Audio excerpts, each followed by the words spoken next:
Giniba ng mga otoridad ang mga kubol at barong-barong sa New Bilibid Prison sa Muntinlupa sa ika-14 na Oplan Galugad ngayong araw. Isang inmate naman ang nakuhanan ng 20 gramo ng hinihinalang shabu. Makibalita tayo kay Cedric Castillo.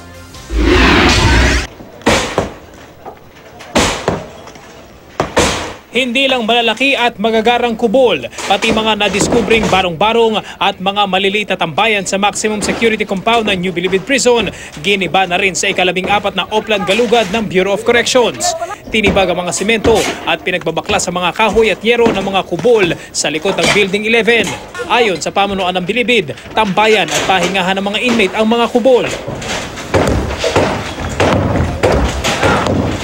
Bukod sa nakaharang sa view ng mga gwardyang nasa watchtower, malapit din daw ang mga ito sa bakod ng compound.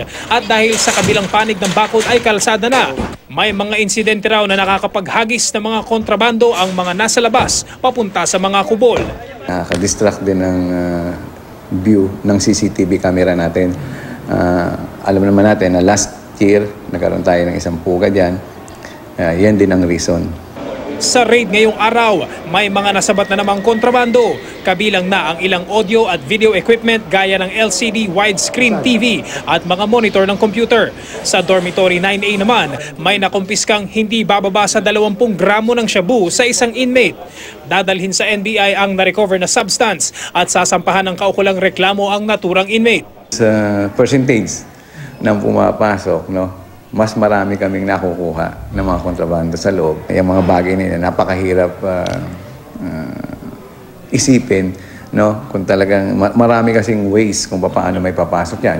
Paglilinaw ng pamunuan ng NBP, hindi nakakapasok sa compound ang malakihang halaga ng droga, pero sadya raw napakahirap matuntun kapag mga ganitong maliliit na halaga. Cedric Castillo, GMA News.